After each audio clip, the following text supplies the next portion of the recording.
Apple allowing people to link to their own websites. And the Apple thing is really big news because it kind of goes to show you that you had a pretty progressive legislative framework in South Korea. I don't think it's particularly a huge market for Apple because most of the app activity, I think, is Android more than it is Apple.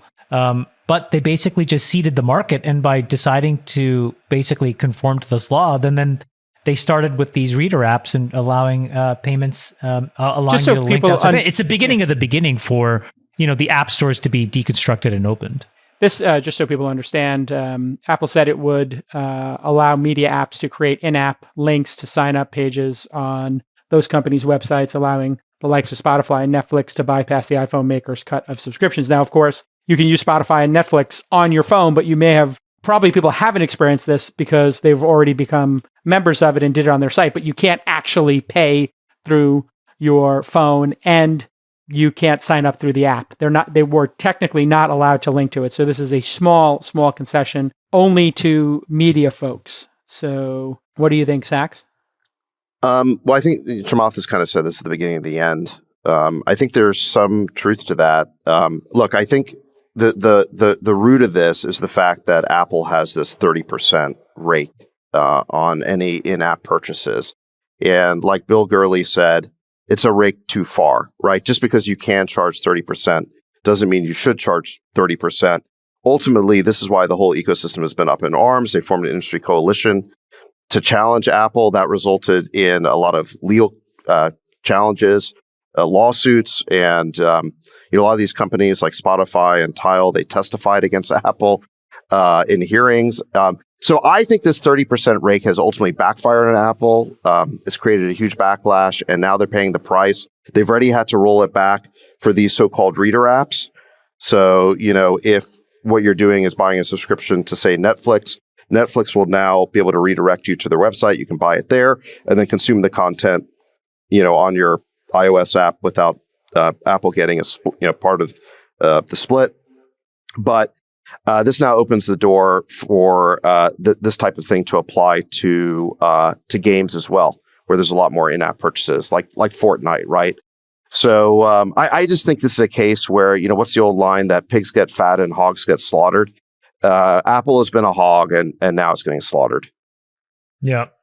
By the way, I want to point out, this is a really interesting experience of the free market.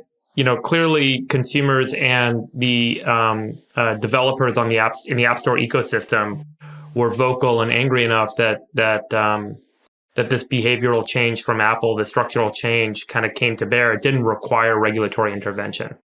I just want to point out how important and relevant that is. That having the market is functional. The market is functional, and having the government and regulators come in, and people complaining to the Senate about Google and Apple monopolizing them out of their businesses, ultimately gets resolved when there's enough kind of collective mass from the consumer / partner that says to the big incumbent player, we're not going to play by these games anymore, by these rules anymore. I gotta think Lena Khan being appointed did make Apple think maybe we should stop. Right? It may have instigated enough fear here, right, to kind of kind of get start giving concessions, right? Yeah. Some modest concession that, if you're a Spotify or a Netflix or Audible, we're going to let you buy through the app. I mean, Zach, do you want to live regulation and monopolies and antitrust? Well, yeah. Don't you think this is a nice win for the free market? Yeah, I do. Well, look, I don't think monopolies are. I don't think letting monopolies do whatever they want is free market. Okay, I mean, monopolies end competition. They will squash innovation. They will, they will basically get in the way of permissionless innovation. So I'm in favor of reining in these monopolies. And the two big issues, I think, with Apple and Google, well, Apple especially, is number one, sideloading of apps.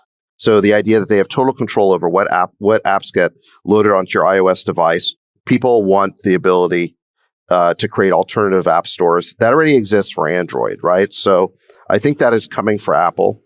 Apple claims it's a security issue, but it is. I mean, what they should do is if you click on sideload apps, it should just give you a warning. You are no longer protected by us. You're subjecting yourself to phishing scams. Your information. and buyer beware. And then people can make their own decision. I've always thought that would be the best decision for it. What I like about this is I think this gives Apple the ability to now just compete against everybody in the App Store without having to have this, well, we're partners with you.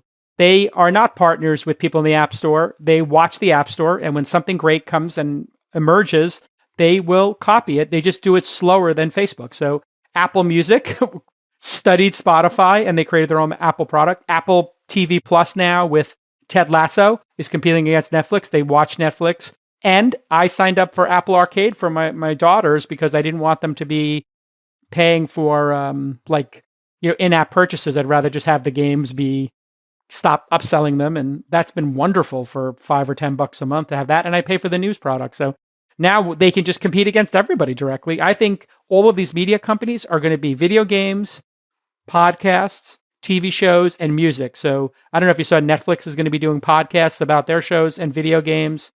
I think Amazon will be video games content. It's all going to be one thing. And Disney Plus will have games built into Disney Plus, I bet, in that subscription price. So the consumer is going to win ultimately.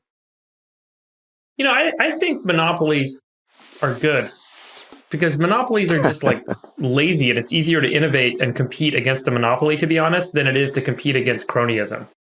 When there's kind of embedded kind of government regulation that prevents emerging competitors from competing effectively, it's a lot harder to win than against some slow, big, uninnovative monopoly. Go ahead. Well, here's the counter argument. So I agree with you that big, slow, lumbering monopolies can be great to compete against. But here's the problem. When they control access to an ecosystem, when they're gatekeepers, that's the problem, because now you have to go to them and they're going to be slow, lumbering, and stupid in terms of allowing you to innovate. And when they see you becoming a threat, they'll squawk you. That's the problem. If these guys didn't control platforms, that would be one thing, but they control the most important platform there is, which is the operating system. So I just think that, this is Microsoft and Windows all over again, except there's two of them, right? There's iOS and Android. Well, and in Microsoft's example, you could load whatever software you wanted. They were just bundling. They weren't saying you couldn't load Netscape. They're just saying, we're going to give you Internet Explorer with the operating system. So this is even worse. I mean, Apple's saying you can't even install your app. Yeah, Microsoft was actually pretty open by comparison, but there is like a version of bundling here. What Spotify said is, look, when we have to pay 30% and Apple Music doesn't have to pay anything, we can't compete with that, you know? And they have a point there.